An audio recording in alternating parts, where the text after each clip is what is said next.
Hello everyone. Let's start with something else except literature.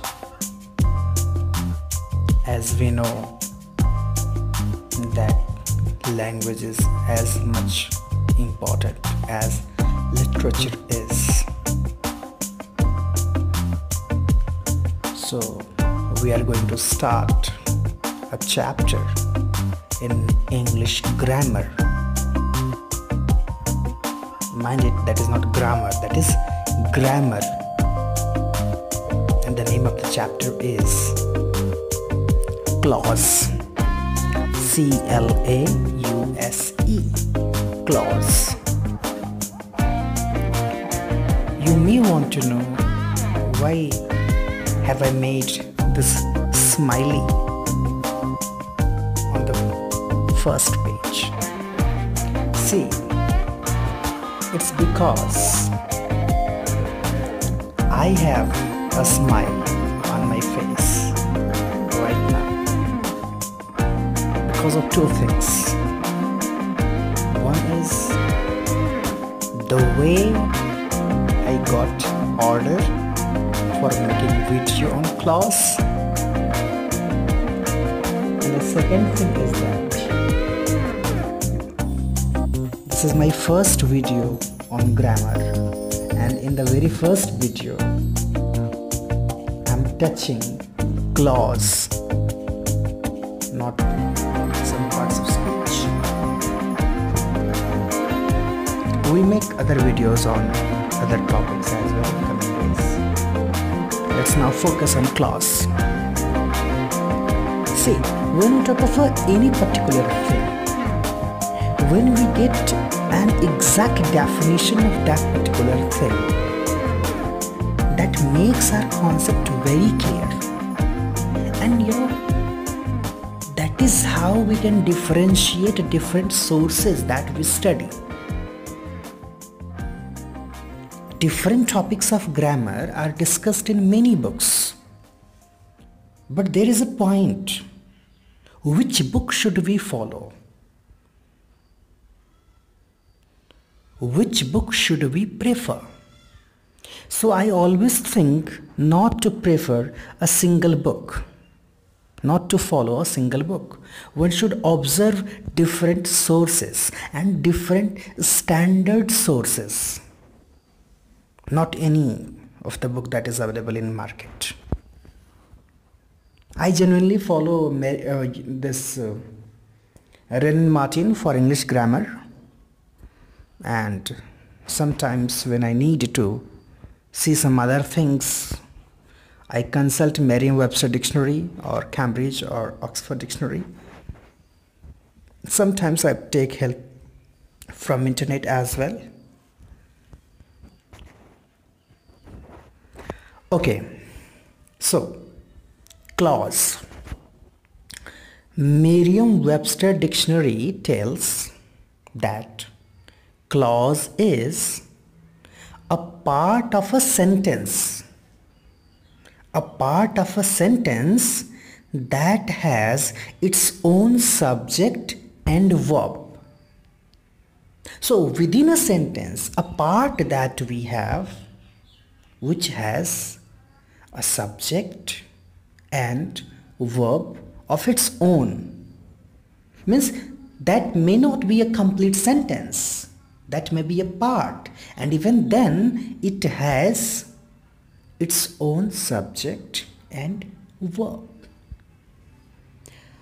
Or more elaborately, when you follow the full definition that is given in Merriam-Webster, it's given there, a group of words containing a subject and predicate. See, now the technical terms are used. As we know that this subject and predicate are two main components of a sentence. So a group of words containing a subject and predicate and functioning as a member of complex or compound sentence. So see, Whenever we have to talk of clause, we will have to talk of different types of sentences on the basis of structure. See, when we talk of the classification of sentence on the basis of structure, we have its three types. The first one is simple sentence, which is made up of only one clause. And then on the second place we have a compound sentence, which is made up of two or more clauses, where all the clauses are independent. All the clauses are main clauses. When we talk of complex sentence, that is made up of two or more than two clauses, where at least one clause is subordinate clause, that is dependent clause. So the question comes here, what is main clause and what is subordinate clause? Main clause is also known as independent clause, subordinate clause is also known as dependent clause. So just focus on the definition once again. Clause is a group of words containing a subject and predicate. See, this is how this clause is different from phrase. Phrase is also a group of words, but there we don't have a particular subject and predicate, but here we have a subject and predicate as well, means some verb and verb forms to be followed, verb forms and other things that we consider in predicate. So a group of words containing a subject and a predicate and functioning as a member of a complex or compound sentence. So basically we have here a group of words, and in that group we have a subject and predicate, and they are the part of a complex sentence or a compound sentence. So clause is basically a part of a complex sentence or a compound sentence, as it is told by Merriam-Webster dictionary. Okay. When we follow Cambridge dictionary makes it more clear. Why? There is one more word that I got. A group of words consisting of a subject and a finite form of a verb. See, it also tells that it is a group of words which has a subject and verb, but the verb has finite form.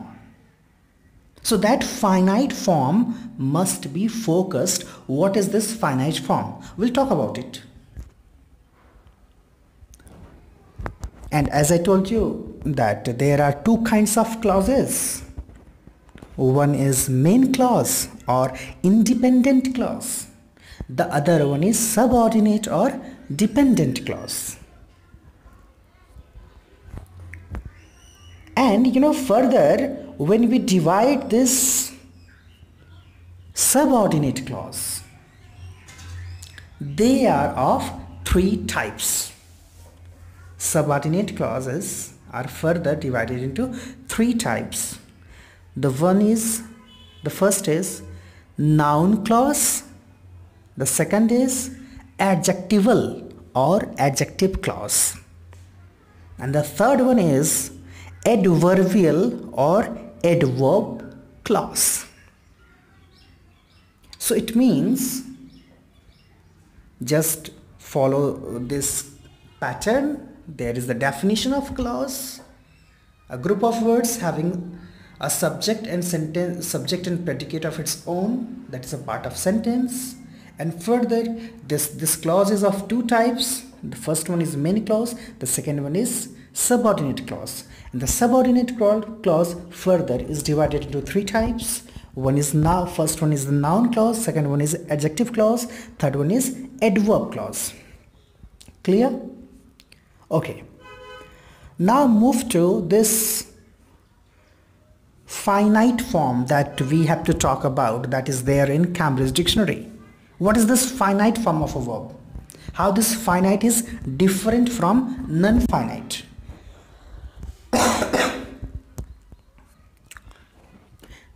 Finite form of a verb. This form of a verb gets changed according to the subject and tense. See, when we read tenses, nowadays we read tense and time. So whenever we have to read present tense, past tense or future time, all the verb forms that we use there for showing tense, they are finite verbs. If we go further, as we see V1 and V5, V5 means V1 plus S or ES, means singular form of verb. V1 and V5 are used in present tenses. V2 is used for past. V3 is used in perfect tense sentences. V4 is used with other helping verbs like is, am, are, was, were, will be for showing continuity in continuous tenses. So these forms thus used are considered to be finite form of verbs. Is it clear? So finite form basically means the verbs, those are used in different tenses for showing those tenses, and they are used differently in different tenses and according to their subject, according to the number as well.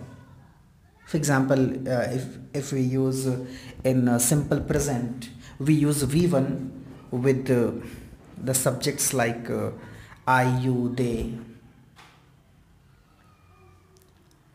but we use V5 with the third person singular number like he, she, it. So they are finite form of verbs. For making it more clear, we can talk of non-finite in a very brief note. Non-finite, they do not get changed with subject and tenses. In fact, they always remain same. Means they are not affected by tense or the subject, number of the subject, whether it's singular or plural. They are non-finite are of three types.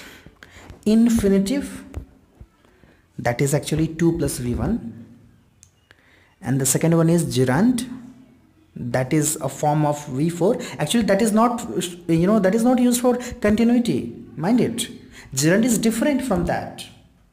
It is in the form of V1 plus ing, of course, V1 plus ing, that we say V4, and then participle. And further, this participle is divided into three types. Present participle, that is again a form of V4, a form of V1 plus ing. And past participle, that is V3, actually that is used basically as adjective, not as a verb. And then perfect participle, that is having plus V3.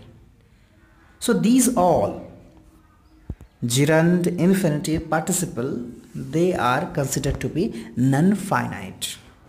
They are not used as main verbs. Main verbs.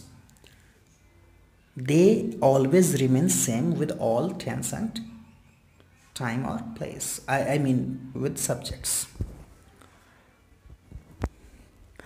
Okay. So let's come again to clause. As we talked, this is of two types. One is main clause. First one is main clause and the second one is subordinate clause. So what is main clause?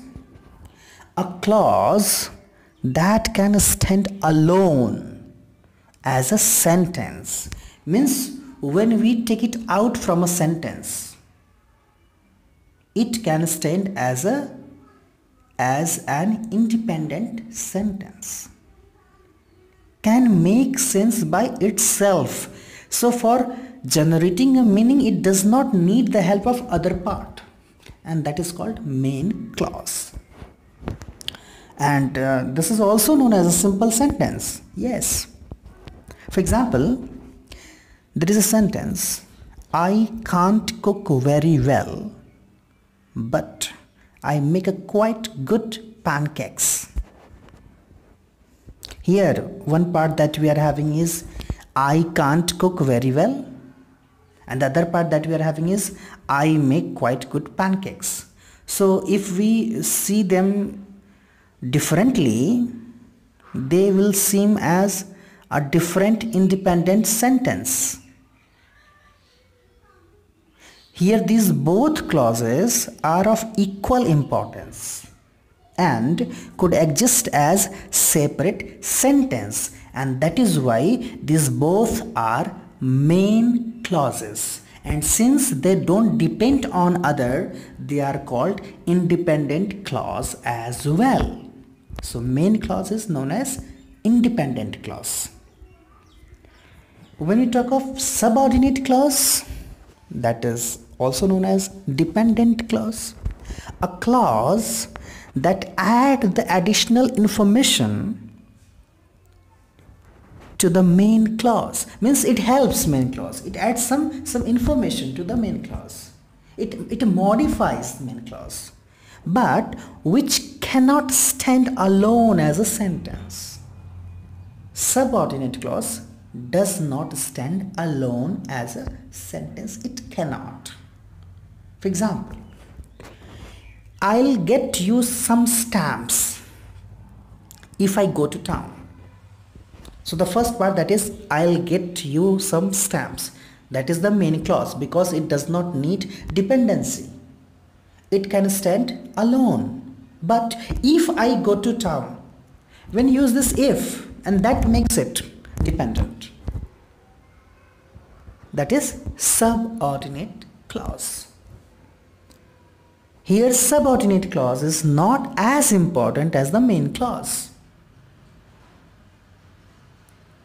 See, if we say if I go to town, it means something is left, something is left to be said. But when you say I'll get you some stamps, that makes that seems a independent sentence, an independent sentence. See other example. He believed that the earth was round. So here he believed is a main clause. That the earth was round is a subordinate clause. And very interestingly, that we don't find generally in grammar books like this, for comprehending main and subordinate clauses more clearly, we can talk of two conjunctions. Mind it, here we are discussing clause, but for comprehending clauses more clearly, we should talk of some conjunctions. Those are used in these clauses. So the conjunctions that we have to talk of are coordinating and subordinating conjunctions. Conjunction is a part of parts of speech.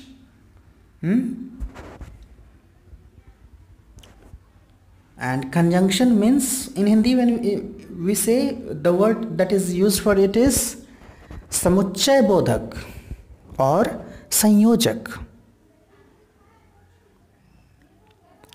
So it is used for connecting two different parts. So here we are having coordinating and subordinating conjunctions. It's very easy to understand. If we understand these conjunctions and if we know all the examples concerned with them, we can easily classify main clauses and subordinate clauses. We can easily classify this compound sentence and complex sentences. No kind of confusion will prevail after that. Okay. Coordinating clause, simply coordinating clauses are used for main clauses. Subordinating clauses, as their names are used for subordinating clauses. And when we talk of main clauses, when two main clauses come together, they make a compound sentence. When we talk of one main, other subordinate clause coming together, they make complex sentence. So it's very easy to understand. Just by identifying the conjunctions there in the sentence. If the conjunction is coordinating, then the sentence is compound. If the conjunction is subordinating, then the sentence is complex. And as we know, when the sentence is compound, there are two main clauses. And when the sentence is complex, there are one main and other subordinate clause. Clear? Let's see. We can find it very easily.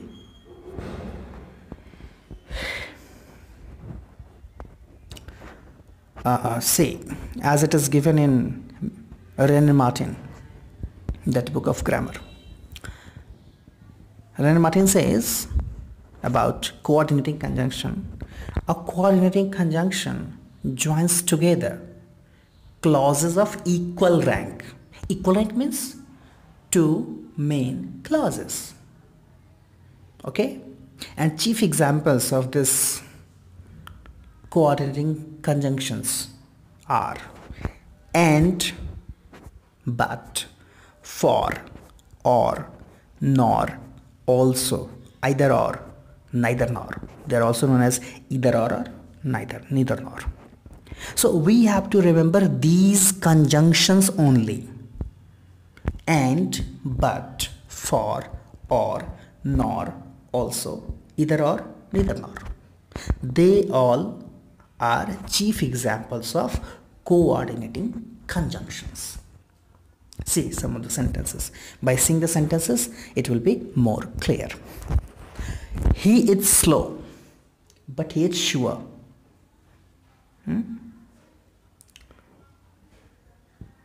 So, but used here is coordinating conjunction. And when we remove this but, we'll have two different parts. One is he is slow, the other is he is sure. Both are independent clauses. Both are main clauses.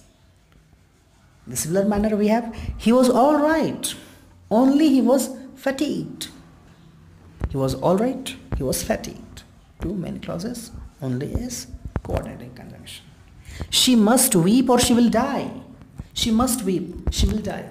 Two main clauses. Either he is mad or she will die. He is mad, she will die. These all are examples of two main clauses standing together and hence forming compound sentences. As I was telling you, since two main clauses are there, two main clauses are combined, so they make compound sentence. And these compound sentences are made by the help of coordinating conjunctions like and, but, for, or, nor, also, either or, neither nor. Clear? When we move to other conjunction, that is subordinating conjunction, again Wren and Martin says a subordinating conjunction joins a clause to another on which it depends for its full meaning. It means subordinating conjunction joins a subordinate clause to the main clause. And remember the examples, the chief examples of subordinating conjunctions. After, because, if, that, though, although, till, before, unless, as, when, where, while. See the examples? After the shower was over, the sun shone out again. So after the shower was over, when we say this sentence, it needs something more to be said. The sun shone out again, that is main clause, that is independent one. But this after the shower was over is dependent one, that is subordinate clause. He ran away because he was afraid. because he was afraid. That is subordinate clause. He ran away. That is main clause. You will pass if you work hard. If you will work hard, that is subordinate clause. You will pass, that is main clause.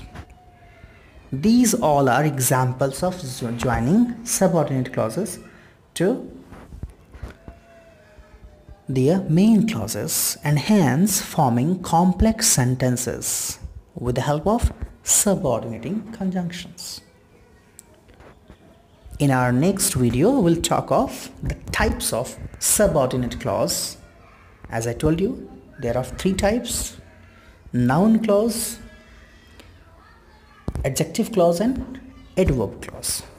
Okay? Thank you.